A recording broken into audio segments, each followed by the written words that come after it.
All right. Well, thank you, John James, for joining us today from Kino Massage Academy in Plano, Texas.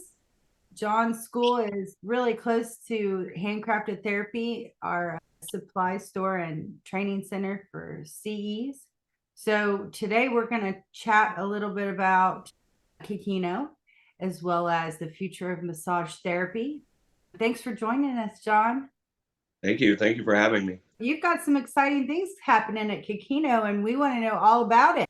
What would you like to share? Massage therapy and touch therapies are alive and well. Busy. I was just looking, and the institute saw over 800 patients last month. A lot of people, and that's exciting for us. We've worked really hard for that, but what's most exciting about it is that's a lot of people getting a lot of help. It means a lot to us. That's exciting. I know you have a lot of work that you do around prenatal and postnatal care for clients and patients. Do you have anything exciting happening at Kikino right now around that? Well, we have three different clinics there. So the family clinic is one part of it and holds probably a third of that patient base. And we also have a corrective clinic, largely ran by Lee. I don't know if you know Lee. Lee's been a practitioner for a long time. We call I, him Master Lee, but he was a computer programmer and wasn't happy with that profession and didn't want to work in that profession, was called to work as a body worker, and he is truly a master. But he runs the corrective clinic. And then the third clinic we have is called Finding Zero. It has to do with I don't know if you've ever I see you with your backdrop of the ocean and you're probably looking for zero, right? yes. Zero is this space that a lot of people have never experienced, or a lot of people don't really have continuous access to. And Finding Zero is a clinic where we work with the autonomic nervous system, some with the central nervous system and the body in general to create accelerated access to zero, meaning that in a single visit, we try to get the person to zero out, if you will. Think of zero being the most relaxed you've ever been, the most in moment you've ever been, and 10 being the most stressed. Then we're trying to create zero in session. The other clinic is a family clinic, and all three of those have exciting things going on in them. But in the family clinic, I would say the most exciting thing for me, I think rebirthing is probably most exciting. A few years ago, we started playing around with taking babies back to in utero positions. We noticed that babies would tend to take you back if you were working with them. They would tend to take you back where they struggled the most in birth. And in that position, we put a very light pressure onto the dural tube using our hands. And what happens is they start pushing like they're going to birth again. And so then we took mom's hands, we had her put her hands up like this, and we call it vagina hands, by the way, and have her put her hands up, and we put the baby into her hands softly, and we sit and we go through a series of recurrent cycles where the baby pushes just like she's like the baby's back being born again, and physiologically it creates this profound shift. Then in this case, we've always 100% of the time treated mother first. Sometimes we've even treated the spouse, the partner, the father, whatever. And then lastly, we do this work with the baby, and then we put everybody back together. A lot of times with moms, we'll do skin to skin afterwards, much like you would if you were at a birth. Especially this started with the C-section recovery center, which is part of the family clinic, where we opened that company, and originally we thought we're just going to teach people what it feels like to have adhesions released. And we were very quickly, this opened 15 years ago, we were very quickly surprised that the really missing piece of a birth was that it wasn't a complete biological process. And it so we went about asking the question, like, what would it look like to use touch, body work, massage techniques to replicate completion? And we found pretty quickly we could do it, and that there's several things that we would have to do to make that work. We would have to treat mother first, always. Like, I mean, it's not something that we have as an option. Like, if a mom calls and says, I do not want to be treated, we refer her to another clinic. That's how significant that is for us. And then we treat mom, and then we bring mom, spouse, whatever, into the treatment. I think that's pretty exciting. We have a midwife that's joined us that has doing intravaginal in our facility. And that's been really helpful. We've seen another level of healing happening. And so that's really been amazing. And she's also been trained as a body worker at our facility. So I mean, I can kind of go on and on. There's a lot. I mean, that's exciting stuff, especially in our profession. We're moving and grooving in massage therapy, and I feel like every time I go to a new conference, I just got back from Phoenix at the AMT National Conference, and meeting people there and talking to them about where our profession is going is just super exciting. And to know that there's, massage schools like yours that are really on the cutting edge of, the future of massage is exciting. Is it? And I really hope that, like, if there are listeners out there that want to become massage therapists, that they understand that this is a really cool profession to be in. And if you're wavering whether you should switch careers, or if you're thinking about massage therapy, I would highly encourage just to go to your local massage school. If you're in Plano, come to Kino. Amy and John's team is excellent. We'll help you answer any questions you have, whether they're legal in nature or logistically. You have a day program and a night program. So I don't want to be the one talking about it, though. I want you to tell us more. Well, you said something. You said this is a really great profession to be in. And I would say that this is a be in profession. This is not a do in profession. Although there's like if I decide I want to be a body worker, massage therapist, healer, then there's work to do. Most of it is the profession is found, and the success in the profession is found through being. Has so much to do with how I'm being and who I'm being.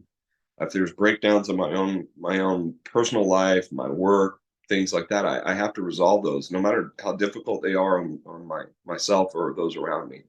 I have to resolve those things, and it's difficult, but it's a be-in profession. It has to do with who am I being. It doesn't have to do with what I'm doing. And so that's something we teach in our school. I think I don't think anybody else is doing it. I don't know.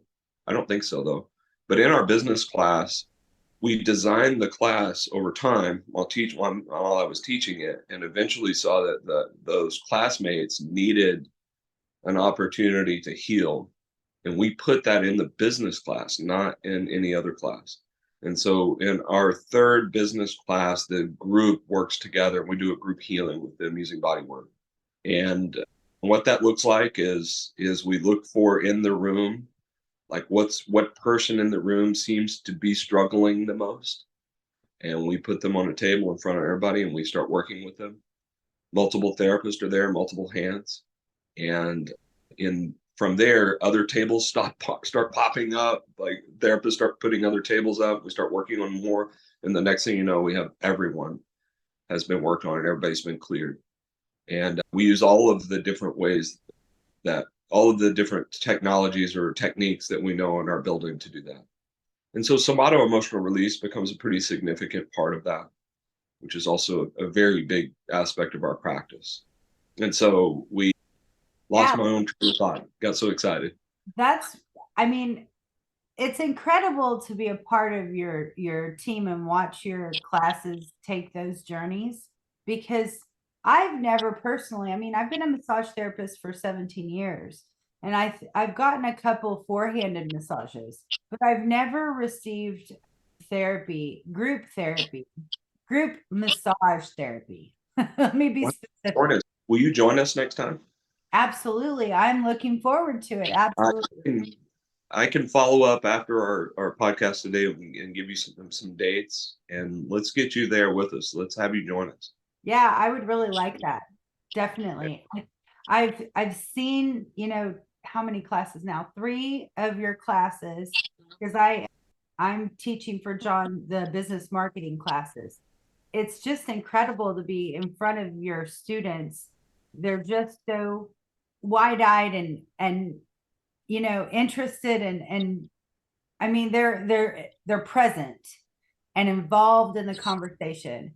And I think it's exciting to be a part of that, because students are learners, and they're absorbing all of this information. They're asking questions, and I'm very thankful to be a part of it, because it's exciting to see these great young people, and our age people, all ages of people coming through and learning massage therapy and finding their love and passion for our precious industry. Well, they've enjoyed having you there. They all vote very highly for you. So Yeah, yeah, it's good to have you there. thank you. We Thank you. we've been working really hard to become known locally, and we've been around nearly. I mean, the school's been there nearly 20 years, and I've been practicing in Plano. In October will be 32 years, and so, but I don't know that we were known, but not like now. Like we've really tried to narrow who we are, and and I think that's made a difference. But we have a new aim that's brewing right now, and that is that we want to become known outside of our area. And not so much because we're going to be recruiting students across the land or anything, which is something we would do. I mean, they're welcome here, but it's more of the ways that we want to affect our profession. Like we want to be an aspect of the development of the profession. So one of the ways we're doing this in multiple ways, and we're going to get more and more involved. Maybe podcasts can be helpful and things like that. But we are recruiting some teaching from outside of our area. So we have Ami Opal coming from Portland, I believe Portland, yeah, Oregon. I do know that. And then we have Wilco coming from Denmark. And really, I mean, 41 years as a body worker, like 41 years dedicated to body work. That's awesome. And we're so excited to have those people here. They'll both be here in October. And so there's going to be more of that happening as well. And like really kind of calling in all of this wisdom and see if we can't get that to land here. That way we can serve as kind of the hub, or we've always thought of ourselves like the mothership in the area, where body workers can come to maybe even get their own work done, or to take CE credits. Or now we don't have to do that as much now that you're around. So, but we really do want to see this profession expand.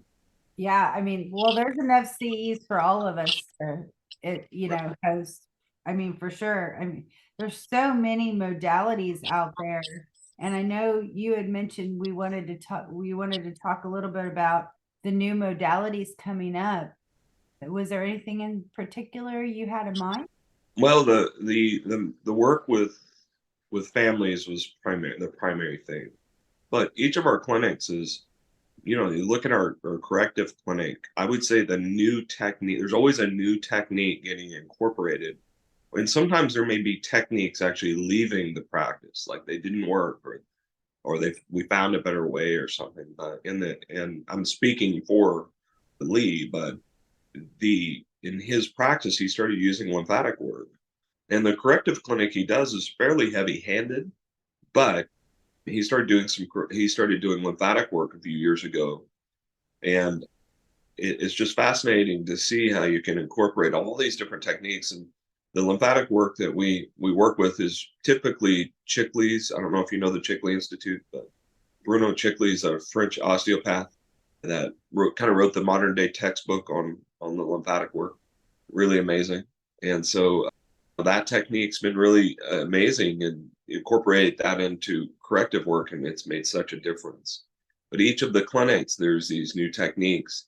If we look at Finding Zero, that part of our facility, the way that we use touch to relieve tension in the autonomic nervous system is really fascinating. But there's techniques that we've been learning, but there's a lot of techniques that happen in the practice that we didn't learn from a book. When let's say that I want to do 1,000 appointments, Finding Zero, that in that time period of doing those appointments, I'm going to learn something that I can't study. I would only learn it through that practice. And it could be the specific way that the vagus nerve innervates the diaphragm and how to release that, or how that creates back tension, or how that closes the pelvic floor, or Our TMJ actually comes from that tension. Those kinds of things. I might could study that, but more importantly, in the practice itself, I can find it. I can find it real live. And then again, like I said, the family clinic, which is where I am usually, there's all sorts of things going on there. So, but, Yeah. I'll give you an example. Here's an aha moment that came from practice in the family clinic is that we work with mothers that are struggling breastfeeding, and that here's an aha moment that a deep latch is actually a deep bond, and that a shallow latch is a shallow bond. And so that may not seem significant at first, but when we look into it further, what we realize is that all moms, 100% of them are bonded at 100% of their capacity. And so it's not a percentage issue, it's a capacity issue. And so when we start looking at changing capacity, we begin to be able to use bodywork techniques to change capacity. Let's say that in the birth, something, a very long-standing abuse issue was stirred up. And then she goes to latch her baby, and that hasn't been resolved. It's just been stirred up. Then she has a capacity issue, and she goes about bonding at 100% of that capacity. And then where we come in is we start changing, start trying to use energetic techniques, physical techniques, different ways of manipulating those tissues to get that system to let go of that trauma. And then she goes back to bond. She bonds once again at 100% of a new capacity. And so those kinds of things are going on at our place all the time. It's what makes it so fun. That's really cool. I mean, and who would have thought that the latch intensity would have anything to do with their connection, right? Well, you think like one of the things that happens if there's tension, if there's autonomic tension, is that the mother, I'm gonna see if I can explain this. We explain this a lot in the clinic, but the mother's speech becomes very forward in her palate. She'll sound like she's speaking from the front of her mouth. If I have her breathe, she'll sound like she's breathing through her teeth. If if I had her run, she would run on her toes a little bit. Or if I asked her to palpate something, she would touch with her fingertips. And as we do more body work, if I go through all of those same things again, have her run, she's going to run more on her heels. If I have her touch something, she's going to touch with the heart of her hand. And if I have her speak, you're going to hear her speak from her throat. And this is the sound of her coming back into her body. And think about the baby, though. A poor latch with a baby is actually a latch that's in the front of the mouth. If there's all babies that latch in the back of their throat are latched properly or effectively. A poor latch with a baby is just a forward latch. And so what we theorized, well, we kind of learned it and then theorized it, is that mother was too far forward. Everything was too far forward. She wasn't in her body. And so the baby was just mirroring that. And so the way we change that is we set baby aside. We have a baby holder, and we go about getting mom back in her body, working with the autonomic nervous system, clearing negative energies. Most of us, I'm sure you know this, is that most people are carrying an energy. It's not good for them. They don't need to negotiate with it. They don't need to turn it into some sort of breakthrough. They actually need it to leave their physical body. And so we go about identifying those things. It could be something that her mother or father said to her, or it could be an ex-husband that was extremely abusive or something. It could be something. Those things need to actually leave the body. And using body work, we really have that incredible opportunity. I mean, in a lot of instances, we can just have them think about the abuse they suffered, and it'll show us right then in that moment exactly where they're holding. A lot of times it's here or the left side of their throat, or when we get a chance to actually remove those energies. And then what happens is she's back in her body. The baby begins to mirror this new opportunity. We clear the baby, we put them back together, and we have a deeper bond, and then we have a deeper latch. That's kind of the way that goes. I don't know if any of that made sense. Did that make sense? Yeah. That totally makes sense. I mean, it sounds to me like you're reading your patient, at a more surface level and trying to get her back in her body to be more in tune and grounded in the earth. I think a lot of women, we tend to be really airy and up in our heads and not as grounded as much. So it sounds like you're just bringing these women back into their bodies so the baby can attach more to the mom. There's so much in the all of this forward shifting. There's so much loss of power, and as they're speaking, they sound fragile and they sound vulnerable. And those aren't necessarily bad things, but they're trying to bond at this level.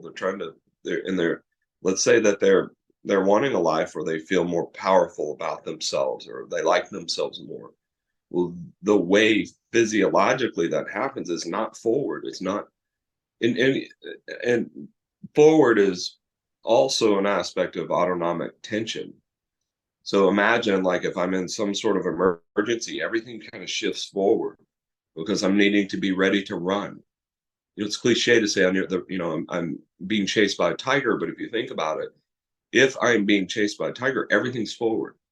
I'm not in the back of my throat. I'm like everything's forward, Yeah. and I'm running on my toes, and everything's forward. And so as we begin to deactivate the emergency that might be there, but often our culture is not actually emergency.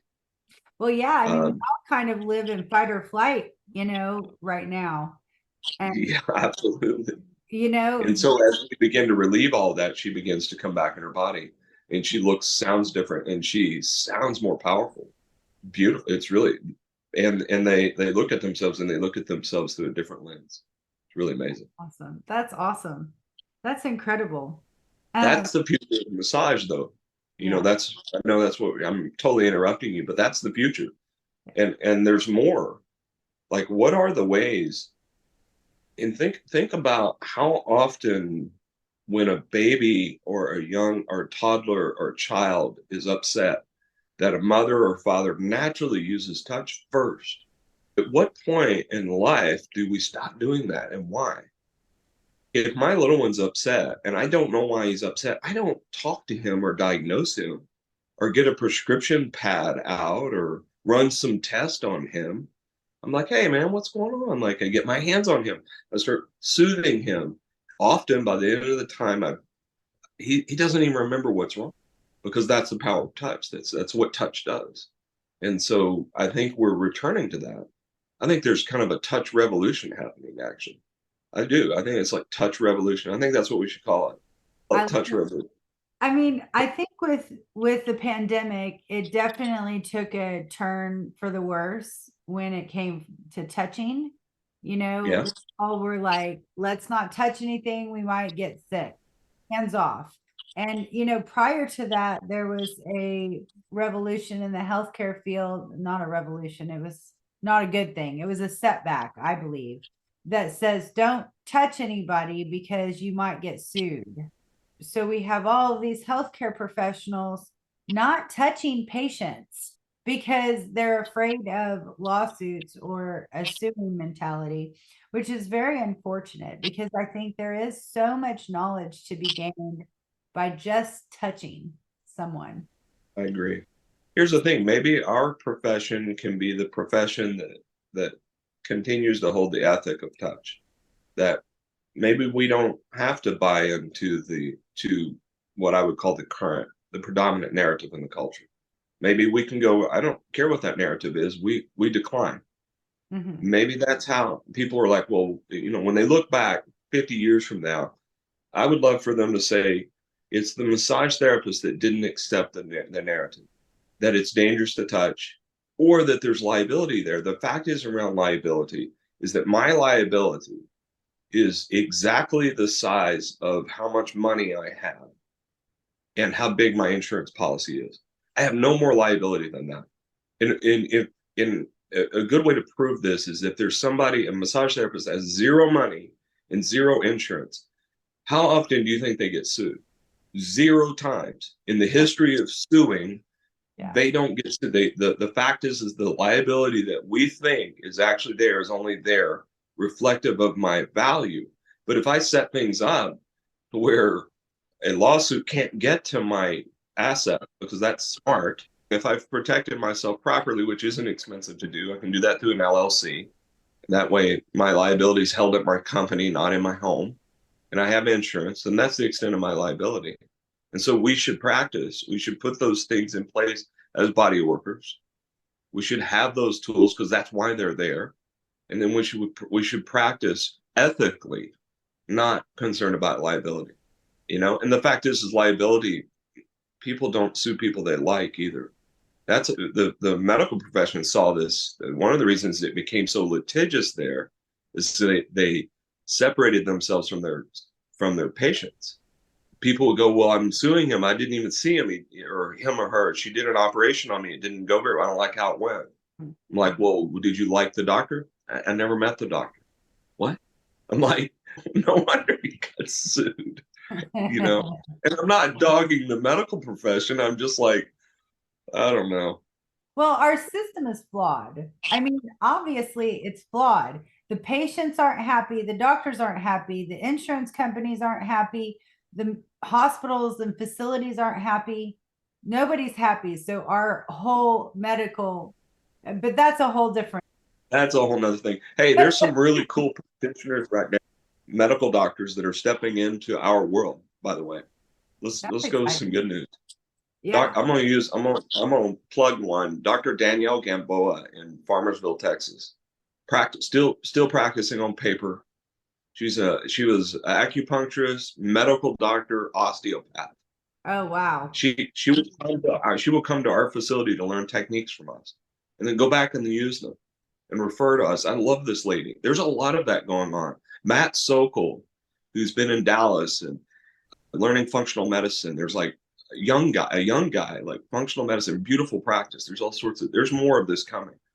And what I love about it is we get to be friends with them. We get to have cell numbers with them. In the past, they wouldn't have given their cell phone number out because there was some sort of transactional hierarchy that had been made up about that we were somehow under them. And that's not true. That's not true. It wasn't true then. It's not true now. And that's actually changing. That's exciting. Really exciting. Yeah, absolutely. Because, I think most massage therapists want to be considered as professional healthcare practitioners, and we are. I think there's, just like in any profession, there's people that flaw our name or, make us look bad. But I'm happy to hear that we're going in the right direction in that capacity, because I think the world needs us. Yeah, me too. Badly. Can I ask you a question? What do you think's going poorly? Like, what is it we need to watch for? Or do you have an answer? I believe that I think we need better control over people that are practicing massage therapy without a license. I also am concerned about the fact that there's a lot of places that use massage therapy in our industry as a place where they can do illegal activity, whether it be sexual in nature or, human trafficking. That's what concerns me in our profession, is that concerns me as well. But that's nothing. It's nothing new. The more we expand our part of our profession, the more distinctly different that part looks. And so laws are helpful, sting operations to bust those folks. I'm sure that's helpful. But the most important thing is that we create distinguishing characteristics from us to them. Mm-hmm. And that when we look at them, they look distinctly different. I think that's important. That's good. Those are good answers. Thank you. Well, and I think as medical professionals, like the doctor you mentioned, come into our profession and see how important and valid our work is, I hope that leads us to some really evidence-based medical research for massage. When I first got into this profession, the first AMTA national conference I went to was in Raleigh, North Carolina.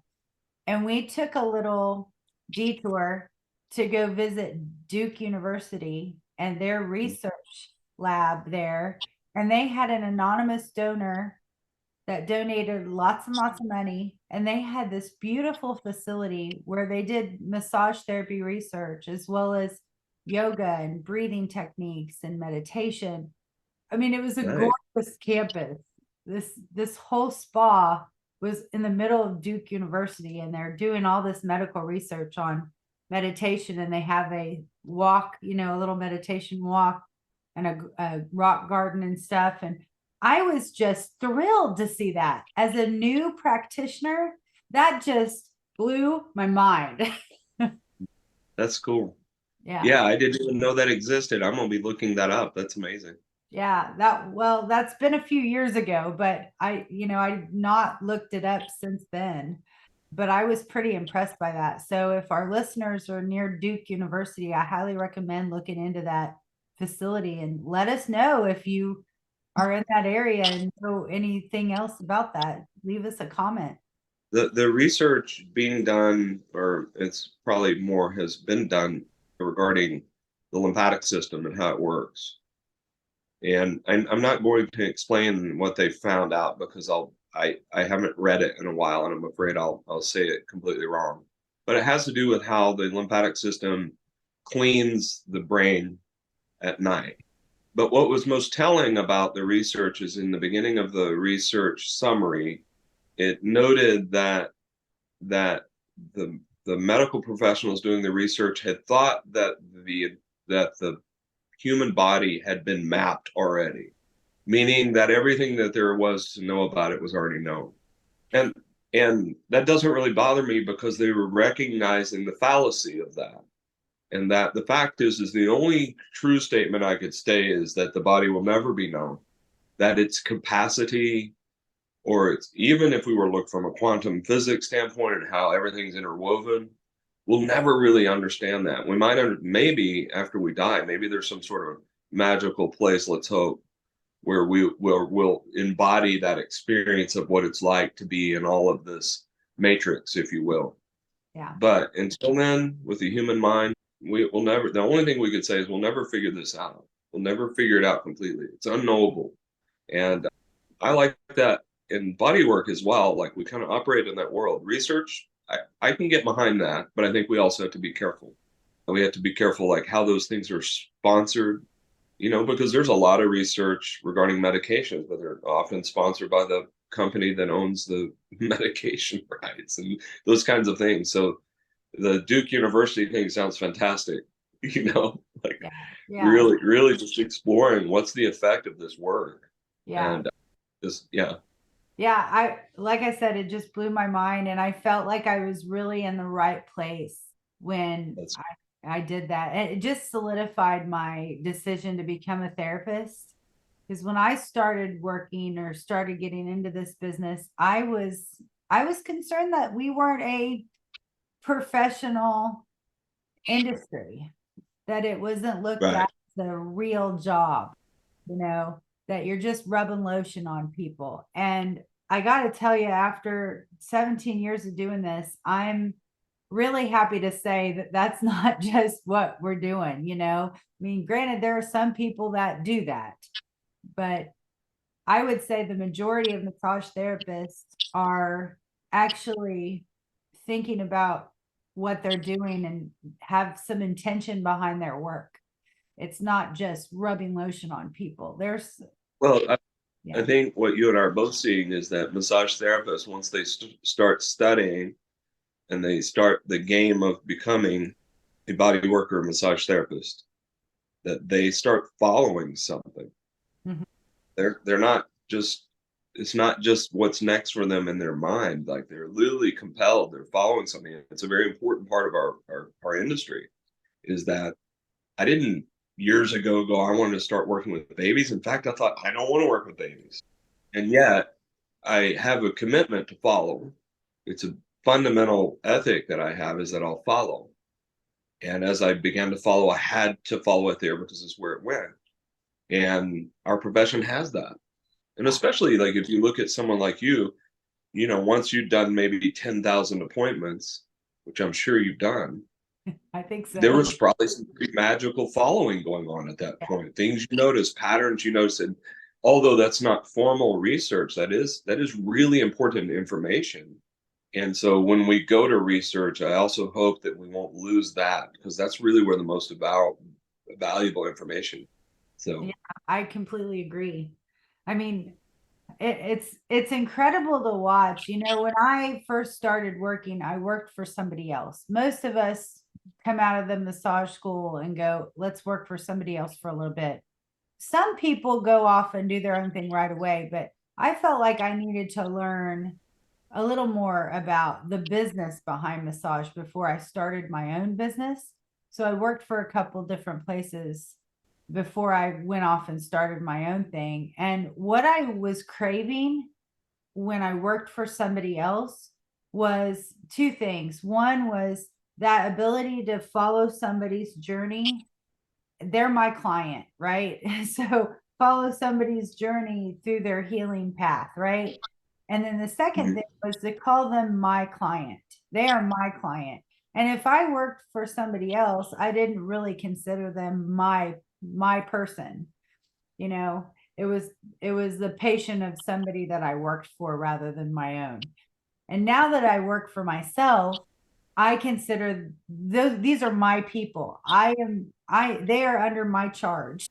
You know, I've watched their path and I learn about my clients. And I'm sure you've done the same thing over your 30 plus years of working with people, is that you've watched their life journey and you know about them. I mean, I talk to my clients about their life because their body is a reflection of that.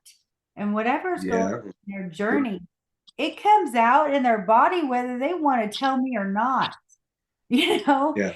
and I can work on somebody for 5 minutes that I've been working on for years and go, okay, what's going on? What are you not telling me? Because your body is telling me something's going on. And I don't know what it is, but you know, talk to me. What's happening in your life?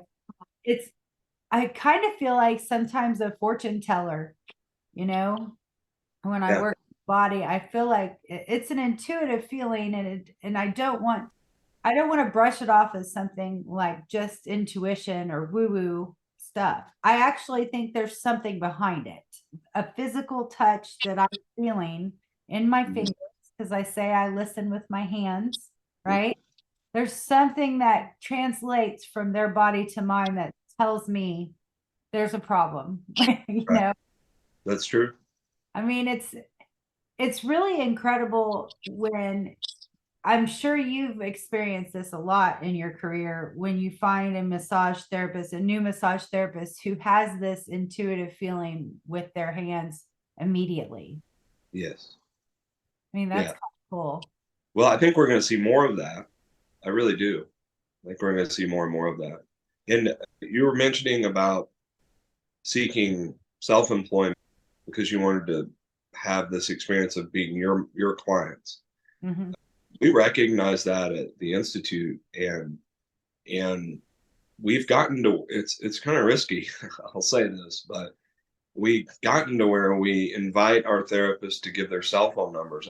I all of my clients, when they leave their first appointment, I text them with my name. I put them in my system and I begin a dialogue with them about, hey, how's it going? Because one of the things I'm needing to have happen is I'm needing them to capture moments of improvement for them to begin to improve.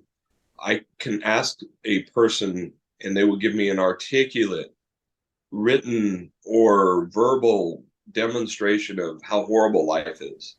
But if I ask them to articulate an improvement they had, they sound like a different person is speaking. We work in that world. We also recognize that there are physical that a person's been in a pattern of negative reporting and that pattern is held in their physical body. So once again, we go, this is actually a place for body work to help. So when we listen to them, we're listening for where to work. We're listening. And it requires our therapists to be able to connect with people outside. And sure, maybe they can build an entire private practice at Kino and leave. And Yeah. that's a risk that that's a risk we're gonna have to take. And the fact is sometimes maybe that's exactly what they need to do is build a practice and leave and go spread their wings somewhere else and do some really good work somewhere else. But it's for us to be able to deliver on the promises we're making with patients, we have to do it that way. We're not Yeah. able to do it. And I want to say this because she came to my mind.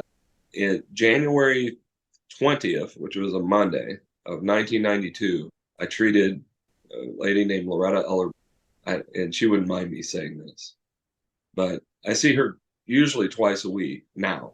That's third. So January 20th of 2024, I've been treating her for 32 years. She will be 89 in September. Now that she'll probably be mad about. But I told her age. I have one. She's one of my best friends, and I don't have a lot of interaction with her outside of the clinic, other some texting stuff. But she hates texting. So, but I have been there. We've been there through all sorts of things.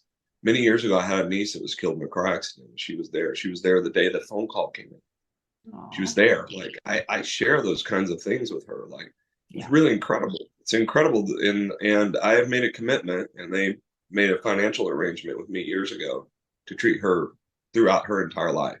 And it looks like she's going to live forever, so I'm going to lose that gamble. But it offers a good joke for us as she continues to use her endless number of massages that she purchased years.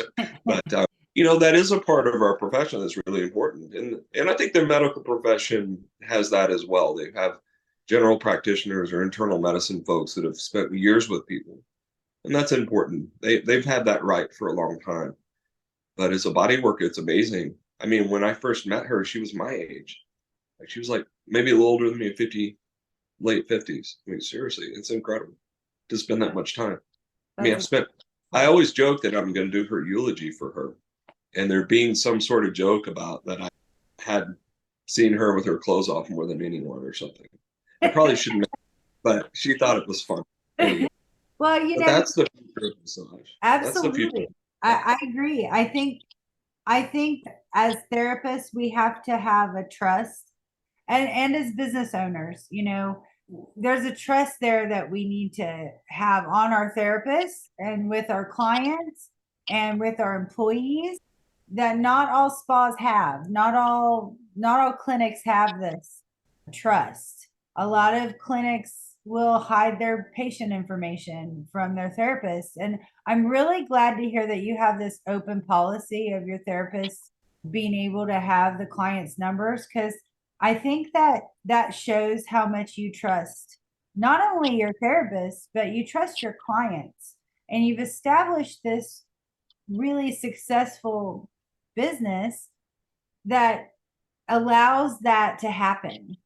And that says a Yeah. lot about you, because I think I work, yeah, what I'm being challenged to trust, and I'll say it this way because it sounds like that I trust and I just trust easily, and I don't. What I have been coached to trust and is process. That there's so much in the world like we just don't know. But one of the things we know is everything's always in process, and that we just trust process, and that people. I mean, I don't come by this easily, man. Just full disclosure, like I really wrestle with this to just allow, once the bones of this operation were set up painstakingly, to then just step aside and trust process, trust that people will come in, and that some of them will stay and some of them need to leave. They literally need to leave. It's not that it didn't work out. Like they don't belong there. They didn't need to be there. And the more mental noise I put around it, the more dysfunctional it gets. And I've done it that way. And I'm embarrassed to say I've done it that way, but I've done it that way. And now what I realize is that people come and go, and people will come in and they belong there fully, and then they'll leave there because they no longer belong there. I think of Eckhart Tolle's book, The Power of Now, and it's very much in chapter 8. That chapter is about relationship, and it's very much about that, about how the people will come together and just very naturally just separate. And if there's not a lot of noise mentally put around that, it's beautiful. It's beautiful that things could come together and then very naturally separate. But a lot of times we're like, no, no, no, no, we have to pull this back together. We have to force it. And that's the way I handled it so much. yeah. And for anybody that's listening that I did that to, I'm sorry. Like it's so difficult to not try to manipulate it. Well, let's take that as an opportunity for me and my listeners to learn from something that you had to learn the hard way. You know, I mean, I think we've all kind of done that, Yeah. as we live our lives, right? We've tried to Yeah. force relationships, whether they're a boyfriend, girlfriend, or husband, wife, or whatever, Yeah. right? Any kind of relationship you don't want to force, and it ends up being more strife because you're trying to force it back together. But just like clients, sometimes clients come in and out of your life too, and coworkers and bosses and all of these people. And sometimes I tell my clients this all the time, that please go out and go to other therapists. I want you to try other people, because I'm not the end all be all for your therapy forever. I might be good for you right now, but that could change. My best friend had, she came up with cancer last year, Oh, unfortunately, but she's overcome it. She went through chemotherapy, and I'm not an oncology massage therapist. So I do not want to cause any harm, right? And I love my best friend, and I'm so proud of her for her journey, but I referred her out to an oncology massage therapist because I don't feel like I was the best person to treat her during that time. She's made it. She's come out free and clear of, she's cancer free now. So yay. But yeah. Congratulations. but I think as therapists we have to understand that this is where we're at, right? This is who we are. And it's totally fine to lean on our other professionals in our industry for things that we are not passionate about or we don't know enough about to be able to help that person, Yeah. you We know? had to get, we've wanted to do that. Within the Institute, we lean heavily on everyone that's there. But as we become more global, if you will, we're wanting to, along with that, see ourselves leaning on people outside of our facility. And so it required a couple of things. One is it required for us to be financially stable.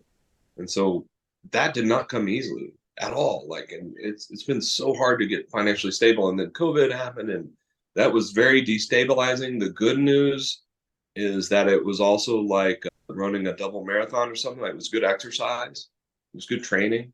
You know, we're tougher, we're smarter, we're more lean, we're like all the things. So it was also, there was a good aspect to it. But we've had to become financially stable to entertain the idea of then spreading our wings and just as a regular practice, looking outside of our practice to help other therapists and to get people where they needed to be. It also requires us to have the right fee structure.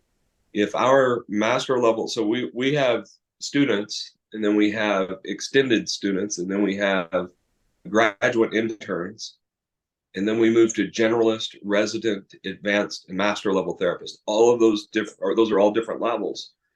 The first one starts at $40 an hour, and the other one is 200 and up. And our industry needs to take note of that. That if we want to help the profession as a whole, if you have more experience, you have to charge more.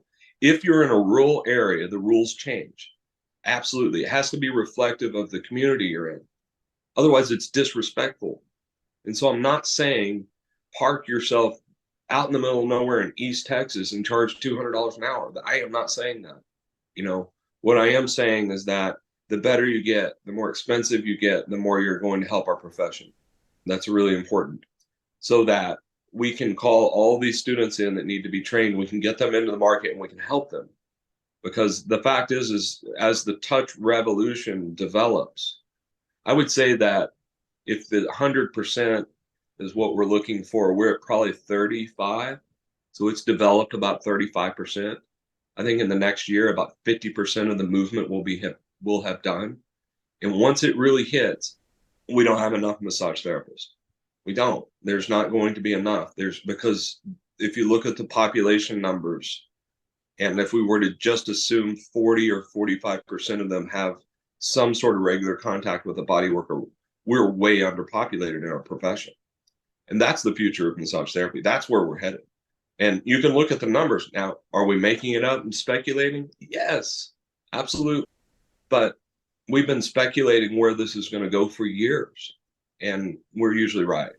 And the reason is we're in the profession. Something that I want to bring up, I don't want us to skip. because I'm curious what you think about it. The change in the state test. Do you know about this? You Uh, notice, you know that well, there's been a second test. yes, but go ahead and explain it, please. So, so I'm going to complain about it first, okay? Because Okay. it bothers me. One of the things that we have spent a lot of time and money on is being able to produce a student that can pass the boards. I would say 100% don't pass, but we've had a year where 100% passed. We're always like 88% now. The state average hovers around 50%.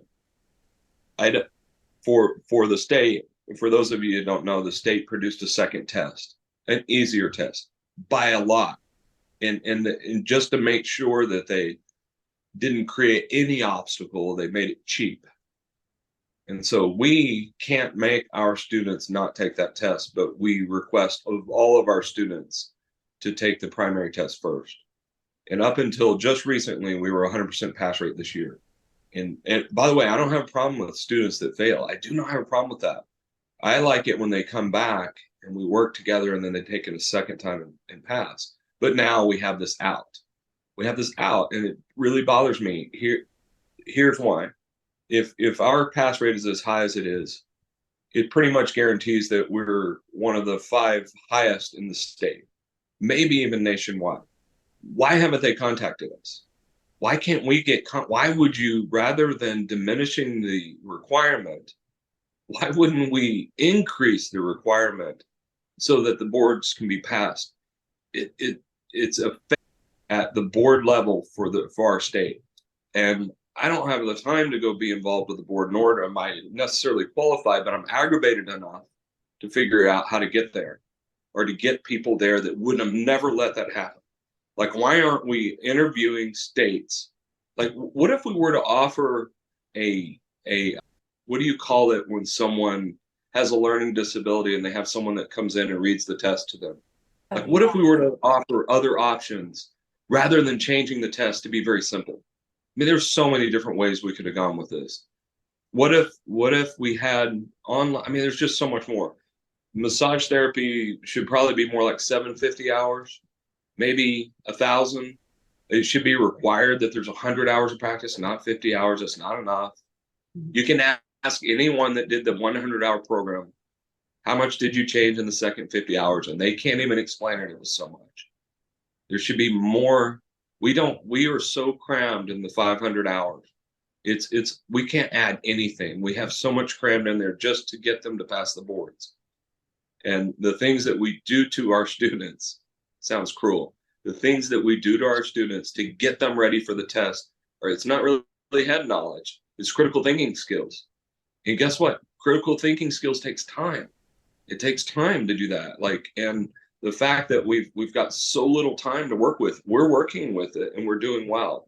And I'll be honest, we've had students fail that never passed, that would have been great body workers, but we still have to draw the line somewhere.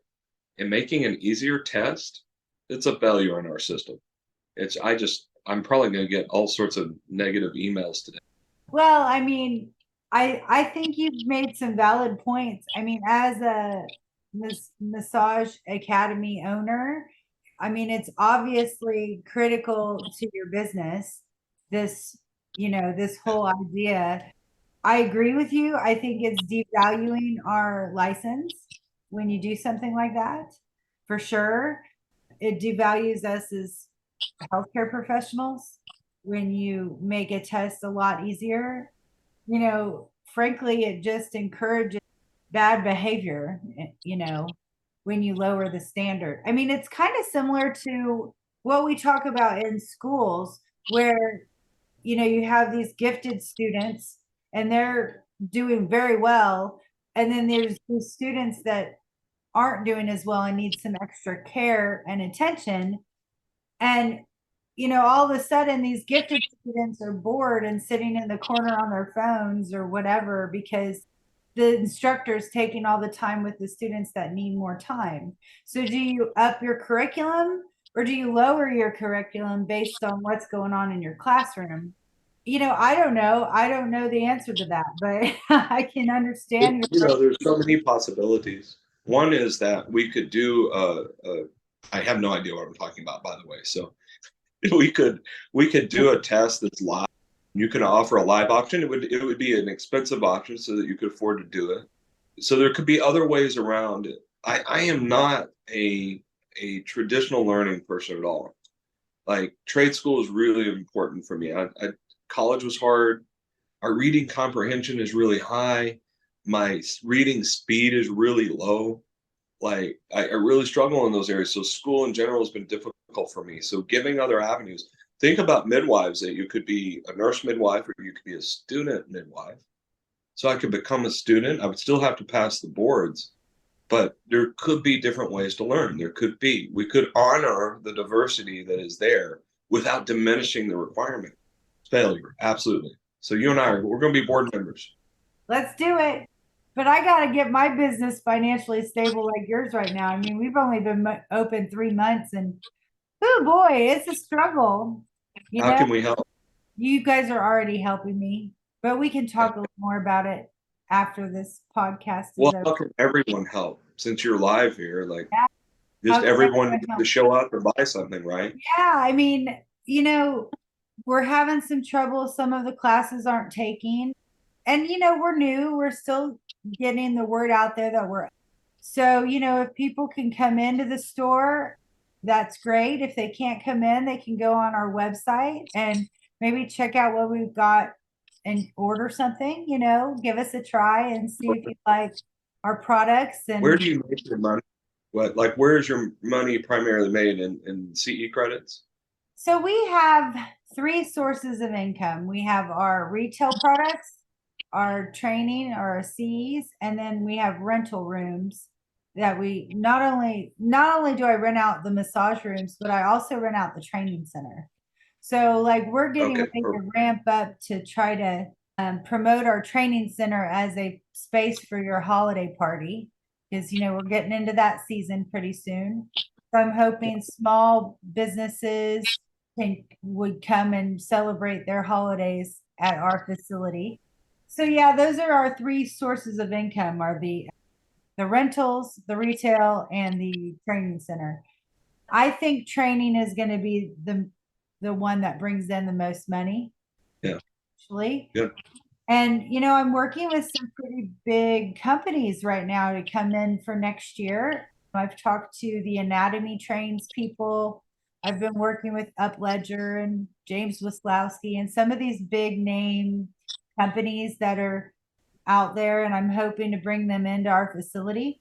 I teach the meta cupping class under ACE cupping, and I'm doing some self-care classes too. We're doing painting and meditation and yoga and that kind of stuff as well for the non-massage therapist.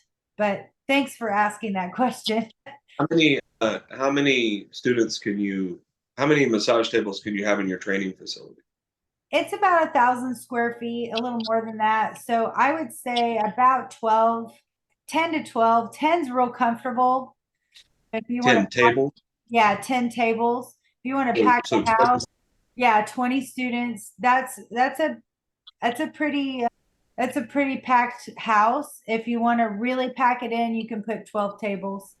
But yeah, full capacity, I would say 10 tables plus a table for the instructor is about all we I can have fit. some ideas. I have Okay. some ideas. We need to talk. Okay. Okay. That's exciting. Yeah. I love it. We got some things going on. There's some overlap here that's not necessary because CE credits is not how we make our money. We use CE credits as a way to deliver effectively on a promise we make to students. And the promise we make to students is that they will graduate and they'll pass. Will put everything into that and that they'll know how to interact in the business world. They'll know how to interact with their gift that's been surfaced in our facility. And that's who we are. CE credits are an aspect of that promise. And so there's a variety of different ways that we could work with that. And the only reason this is worth talking about is if it's a massage therapist listening, that these are good things to think about as businesses. You can have multiple avenue streams of income, and sometimes that can be good, but you could have one stream of income and the rest of, yeah, I don't know if you know what a loss leader is, Mhm. probably do. Yep. And the Yep. rest, like CE credits for us as a loss leader. Yeah. I don't know that we take a loss on it, but close. Yeah. And what happens with that is we're using it in some other way. It has more value to us to use it as a loss leader than it does to use it as a way for me to staff for it to make money on it. I don't want to staff for it to make money on it. I don't want to divert from our other areas like education. And so I would love to talk to you about that. And we probably should do that offline. Yeah, yeah. Well, it's exciting to me to have a partner like you guys because I think we are very copacetic. I mean, I don't want to be a massage school at all. I want to send everybody I can to you guys, and I want to be the retail CE provider, maybe short-term rental massage school or massage rooms for your students. So it's nice to have this relationship, and I want to get more people in massage school because I think you're absolutely right. As we talk about the future of massage, we're already in the hole. We already need more massage therapists. And I feel like this industry is so undervalued in public society. I don't think people realize how amazing it is to be in this profession and how calming and peaceful and wonderful it feels to be a massage therapist, you know? Yeah. I think one of the things that you and I need to do is to get people to start saying something. And that is, have you tried massage before you try something invasive? And so really the statement is, have you tried massage? Have you tried body work? Have you thought about trying body work? Have you thought about, or who is your body worker? Not do you have a body worker? Who's your body worker? Yeah. And that's the narratives that you and I in our career, without a doubt, will hear. In fact, we're planting a seed right now. Before we podcast next time, we're likely to hear it, is that people will start saying that. We'll get t-shirts made. Body worker. That's right. Here's your body work. I do believe more and more people are turning to massage and body work before they go into more invasive work, or even before they talk to their doctor about things. I mean, my clients do every day. Every day. I have one lady, and I almost don't want to encourage this behavior, but she always calls me Dr. Julie. I'm going to talk to Dr. Julie before I go to my doctor because she wants me to touch it and feel it and see, do I need more medical care than just a massage? And I'm not saying just a massage to negate my work, but sometimes things are out of my scope, as you know, and you have to know where that line is because people will ask you, what do I do with this ankle? It hurts. Do I need to go to the doctor, or is this something that, you can work on? And that's a complicated question, a complicated answer, right? Well, Julie, I think one of the things too is that what's being pointed to is the reality that a lot of times people don't need a protocol and they don't need a diagnosis. They need to talk. They need a conversation about something to see if what they're experiencing is worth worrying about. Mm-hmm. And that a lot of the medical profession doesn't allow for that because they skip that part of the transaction and they move straight to protocol. And that's not, it's out of order. It's out of order for the way things work effectively. And so we end up in a very ineffective situation. So that's the reason you and I have people I recently had someone contact me with a rather large goiter, like you could see it across the room on her thyroid. Mm-hmm. You contacted me and we talked, and yes, we worked on her, and yes, we referred her somewhere. But she wanted that conversation first because she feels unsafe starting in the medical profession. And the nice thing about us is we want our people to be okay, so we're going to be careful with them. So why not have a conversation with us first? Yeah. Do I need more diagnostic skills? No. I need to look and go, is there anything we can do here? And do I need to employ the help of somebody that is diagnostic minded? Yeah. I don't need to learn more about diagnosis. I don't know that the medical profession needs to learn more about how to do body work. They just need to know it exists, and that's the way it would go back and forth, because you and I are both, we're always protecting our client. Of course. I don't want her to have a problem I love for things to heal naturally. I do. Like, but I'm not a fool. Like, I want to make sure that medical profession is used in a very effective way. Yeah. C-sections are an example. People think I'm anti-C-section. It's not true. It's been used indiscriminately. Right. I'm not antibiotic. I used to be, but I'm not. I know that the indiscriminate use of it is where the danger is. Yeah. And maybe indiscriminate use of body work is dangerous too. Maybe what we're pointing the light at here is the indiscriminate use of anything as being the only thing needed is probably false. And we should all be careful there. That's a very good point. Yeah. That's a very good point. I think if anybody heard anything from this podcast, they definitely need to listen to that again. So hit the rewind button if you need to right now. Yeah, that's a good. John, I don't want to go too long over an hour with this because generally we lose listeners if we talk too long. We've covered a lot of ground today. Anything else you want to add or talk about before we wrap it up? No, I think we're good. I think we did a lot today. Yeah. I think we're in good shape. One of the things that I think what I will say is notice the value of conversation. Notice how we show up. We didn't have a script or a plan, and we just kind of talk things out. I invite the body workers of the world and to just do a lot of that. Like spend a lot of time, get your groups together and hang out and talk. Yeah.